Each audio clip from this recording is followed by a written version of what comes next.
In the summer of 2021, the tranquility of a small Georgia town was shattered. A 21-year-old woman, Melissa Wolfenbarger, vanished, and what was initially thought to be a simple missing person case would later reveal a shocking truth that stunned the American public. Who is the culprit? And how could such a horrific crime have occurred within a family? Today, we'll follow the trail of the Melissa Wolfenbarger case, uncovering the truth and the hidden story behind it. Please like and subscribe. The disappearance and a family's anxiety. One day in August 2021, in the quiet, peaceful suburb of Greenwood, Georgia, a calm afternoon was unfolding. People went about their daily lives, and the laughter of children echoed through the streets. But a sudden darkness began to creep into this peaceful scene. The news of Melissa Wolfenbarger's disappearance sent shockwaves through the community. Melissa, 21, was a married woman known for her bright and lively personality. She worked at a small local cafe and was busy building a new life with her husband. However, her ordinary, quiet life was abruptly cut short. On August 14, 2021, the last trace Melissa left was simple yet meaningful. She sent a short message to a friend. "I feel a bit strange today. I might be home late." After that message, all contact with her was lost. At first, her husband thought she was just working late, but as the night wore on, and she didn't return, it became clear the next morning that her absence was not just a delay but a real disappearance. Local police immediately launched an investigation. The Greenwood Police Department, upon receiving the missing person report, searched the area around Melissa's house and tried to gather CCTV footage and witness statements. In the initial stages,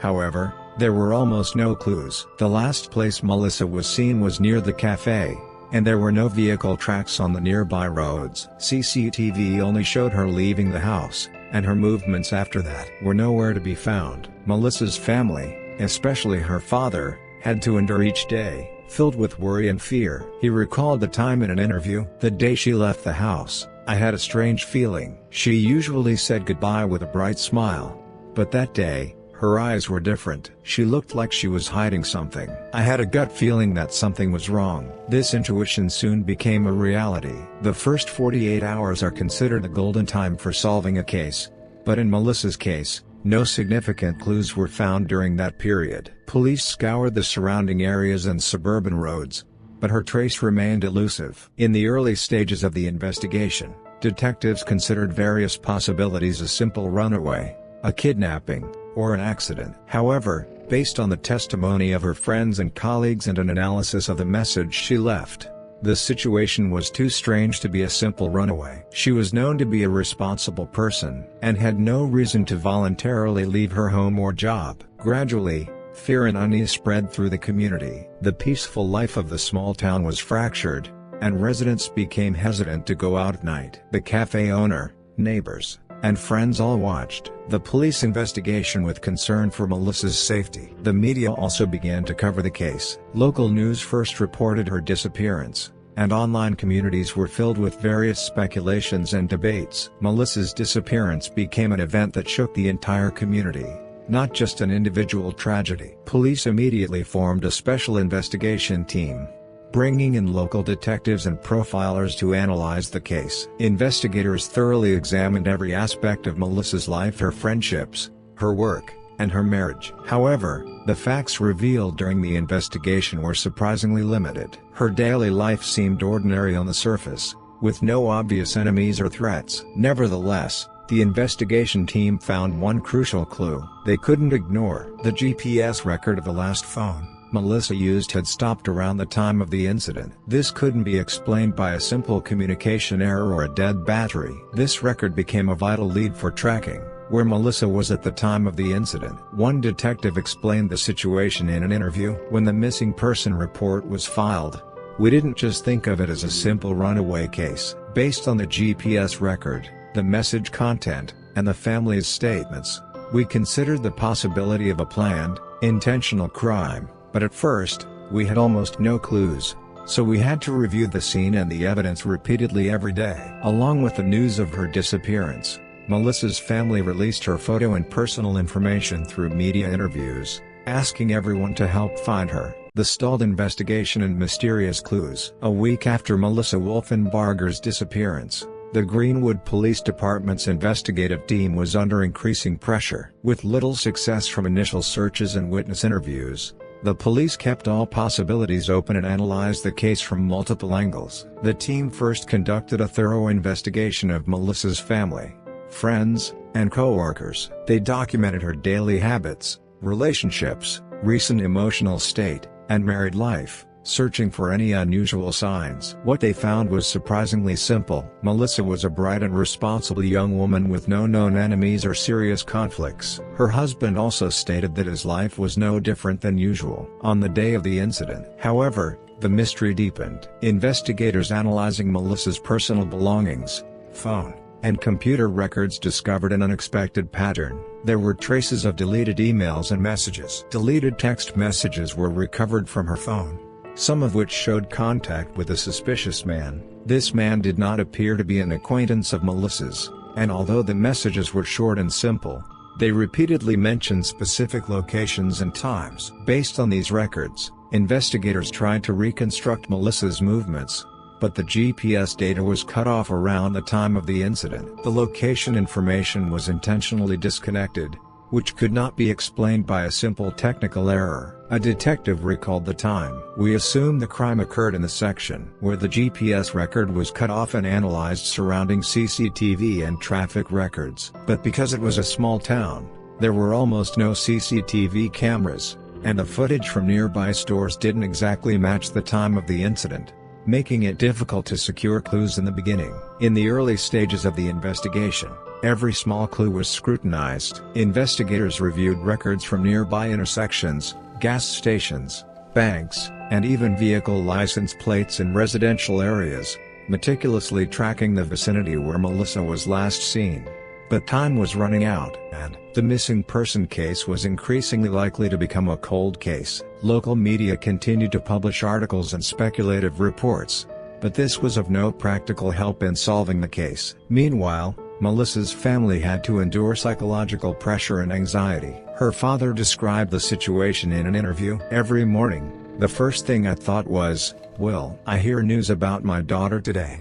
Even though I knew the police were doing their best, my heart was constantly torn between the hope that my missing daughter was alive and the possibility of the worst-case scenario." The investigation team also factored these psychological elements into their work. They considered the possibility that the crime was premeditated and that Melissa was in danger from someone she knew or trusted. This approach was materialized through collaboration with criminal psychologists. Criminal profilers suggested that the perpetrator might have used someone psychologically close to them, or lured the victim in an ordinary environment in the early stages of the crime. Another mysterious clue found during the investigation appeared near the cafe where Melissa had last been. After the incident, the investigative team conducted an intensive investigation of the cafe owner and employees, and one employee reported something unusual. Melissa was more on edge than usual that day. Before she left the cafe, she seemed to stop and look around. "We just thought she was busy,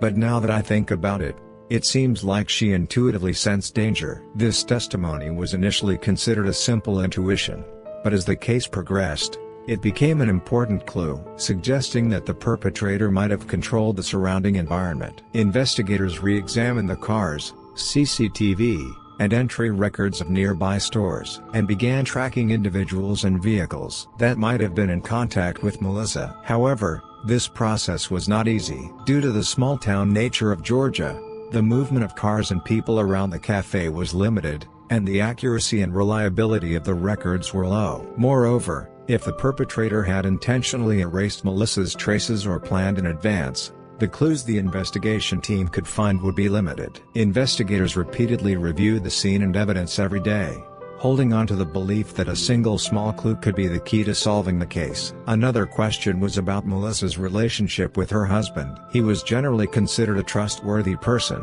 but the investigative team also thoroughly investigated him in the early stages of the case. What they found was a tension between trust and distrust. Her husband said in an interview, "I don't know where she is. I'm cooperating with the police, and I just hope my wife, whom I considered my daughter, returns safely." This interview served as a reminder to investigators of the need for fact-checking and evidence gathering rather than excluding the husband or naming him as the culprit. Despite the initial confusion and lack of information, the team maintained a systematic approach, choosing a strategy of building up evidence one piece at a time. Over time, small puzzle pieces, Melissa's phone and computer record, breakthrough clues in the profile of the culprit. In the summer of 2025, after years of a stalled investigation, a crucial breakthrough finally emerged for the team. 4 years had passed since Melissa Wolfenbarger vanished.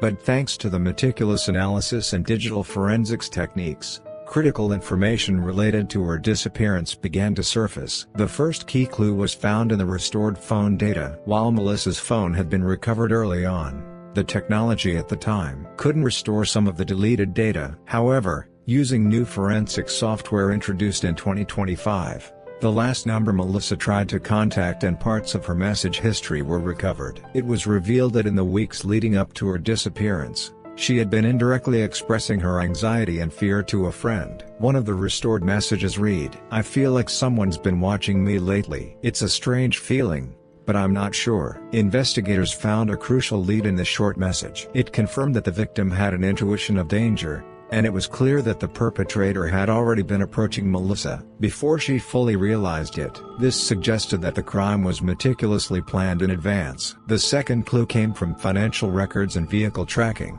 While investigating Melissa's bank and credit card activity, detectives discovered an unusual cash withdrawal at a specific time. On the day of her disappearance, the location of the withdrawal was an outlying area, completely unrelated to her usual shops or banks. The investigation team immediately checked nearby CCTV and traffic records, finding an overlap between Melissa's last known time and location and the movements of a specific vehicle. This vehicle was highly likely to be the perpetrator's, with a confirmed appearance and a partial license plate. The team began the process of identifying the vehicle's owner, cross-referencing decades of local police records and DMV databases to narrow down the suspects. During this process, a shocking fact was revealed. The perpetrator's identity and relationships were connected to the case in an unexpected way. The third clue pointed to a family connection. While re-examining Melissa Wolfenbarger's missing person case, the investigation team analyzed her father's past criminal records and identified a potential risk. It was revealed that the father had a history of violence and a criminal record. Furthermore, a combination of interviews and witness statements showed that his behavior patterns and the timing of the incident aligned. One detective recalled the moment. "It was hard to believe at first. A crime occurring within a family is rare, unlike typical serial killer cases. But as we analyzed the data and cross-referenced the timelines and physical evidence, we were gradually able to profile the perpetrator." Specifically, the team combined cell phone GPS, vehicle location data, financial transactions, and witness statements to precisely reconstruct the timeline of the day of the disappearance. This allowed them to see how the last person Melissa contacted, the vehicle, and the route intertwined with the perpetrator's daily life. It became clear that the crime was not a random act, but a meticulously planned one, where the perpetrator had carefully analyzed Melissa's routine routes, locations, and predictable behavior. At this point, the investigation team adopted a new approach that integrated digital forensics with physical evidence. They combined the perpetrator's communication devices, internet history, location, tracking data, and vehicle tracking records into a single system to visualize the sequence of events. The results showed a startling match between Melissa's last known movements and the perpetrator's travel routes. The team also expanded their interviews with local residents, revisiting memories of people and vehicles seen in the vicinity around the time of Melissa's disappearance. In a small community, many people's memories overlap, and details can become distorted over time. However, experienced investigators were able to find verifiable patterns and select credible testimonies. During this process, one resident provided crucial information in an interview. "On the day of the incident, I saw Melissa walking slowly through the neighborhood, which was unusual. She seemed to be moving cautiously, as if she were on guard. At that moment, a black SUV suddenly appeared from a side alley and stopped. I just passed it off at the time, but now that I think about it, it was a very meaningful clue." This testimony, combined with vehicle records, led to a clue that identified the perpetrator. The team immediately re-examined vehicle registration information, driving records, and nearby CCTV footage. accurately matching the vehicle used by the perpetrator to Melissa Wolfenbarger's route. A criminal psychologist who analyzed the case explained, "The unusual aspect of this case is that the perpetrator was a family member. Most serial killers are socially isolated or have no direct relationship with their victims. However, in this case, the perpetrator was the family member closest to Melissa, which maximized the arrest, manhunt, and a turning point in the investigation. After the investigation into Melissa Wolfenbarger's case took a new turn with the discovery of crucial clues, the team immediately began preparing an operation to arrest the suspect. The person identified as the culprit was none other than Melissa's father, whose daily routine and behavior aligned dramatically with the timing of the incident. However, the problem was his seemingly ordinary facade and his standing in the community. The father was a respected professional in the small Georgia town, known for being close with his neighbors and maintaining a seemingly normal life. The investigation team immediately recognized that this fact could pose a psychological challenge to the arrest operation. Before the arrest, the team conducted meticulous surveillance and tracking of the suspect's movements. They installed hidden cameras around his home and workplace and analyzed his daily travel patterns. Through this, the team confirmed that the suspect had attempted various behaviors to evade surveillance even after the incident. They observed deliberate actions, such as minimizing outings at specific times, hiding his car, or using alternate routes. This information was crucial in formulating the arrest strategy. At the same time, the investigation team focused on legal procedures and securing evidence. To obtain an arrest warrant, they presented all the collected evidence, digital forensics data, financial records, witness testimonies, and vehicle tracking data to the court. Ensuring the completeness and legality of the evidence was essential for immediate detention and indictment after the arrest. In this process, the prosecution team highlighted the premeditated and brutal nature of the crime, developing a strategy to secure a favorable verdict in court. On the day of the arrest, the team executed a quiet and thorough operation. They sealed off the areas around his home and workplace, timing their move to when the suspect would be returning home from his normal workday. A special investigation team and local police collaborated to block any potential escape routes. The tension was extremely high, but the team proceeded calmly. Upon entering the house, detectives were immediately able to confirm the perpetrator's daily routine and traces of the crime. Although every space, the living room, office, and personal files, was meticulously organized, small clues were not overlooked. Detectives systematically secured items related to the victim, digital records, communication logs, and car keys, documenting the evidence for court submission. One detective recalled the moment when we entered his house. On the surface, it looked like an ordinary family home, but evidence connected to the crime was found in every corner. It was a moment that clearly showed his premeditation and meticulousness. Immediately following the arrest, the perpetrator's psychological state was of great interest to the investigation team. In contrast to the friendly and calm demeanor he showed to outsiders, he remained extremely cool-headed and composed under pressure and stress. This behavior was considered a rare case among experts and became important data for criminal psychological analysis. With the arrest, the investigation team began analyzing the perpetrator's digital devices. They thoroughly examined all traces related to the crime on his phone, computer, email, and storage devices. In the process, records of calls with the victim, online activity logs, and evidence of a planned crime were systematically confirmed. Although the perpetrator had deleted some digital traces after the incident, the team was able to recover the evidence using data recovery technology. Simultaneously, the investigation into the perpetrator's social network and associates was also carried out. Because he was a respected figure in the community, testimonies from those around him played a crucial role in the investigation. Some relatives and acquaintances provided the investigation team with information about the perpetrator's behavioral patterns and unusual signs at the time of the incident. These testimonies were of great help in cross-verifying the digital records and physical evidence. Another notable point during the arrest and evidence collection process was the perpetrator's motive and psychological pattern. Experts who analyzed his behavior confirmed that the crime was not a simple impulsive act, but a meticulously planned family crime. The act of targeting a close family member was a crucial piece of evidence that revealed his sense of power, desire for control, and psychological superiority. The investigative team's efforts went beyond a simple arrest. Based on the evidence secured after the arrest, they reconstructed the entire crime, timeline and planning process. Every step: the victim's disappearance, the perpetrator's preparations, attempts to hide evidence, and daily activities after the crime was analyzed in detail, which became key material for proving the criminal intent and premeditation in the upcoming trial. The arrest and case reconstruction caused a great stir in the community and the media. Residents of the small Georgia town watched the events unfold with shock and disbelief, and the victim's family, after a long period of waiting, felt the possibility of justice being served. A family relative. The trial and social repercussions. After the arrest, the case moved to the courtroom. The Melissa Wolfenbarger case went beyond a simple disappearance, evolving into a major trial that had to prove the unique nature of a family-related crime and the perpetrator's premeditation. The vast amount of digital records,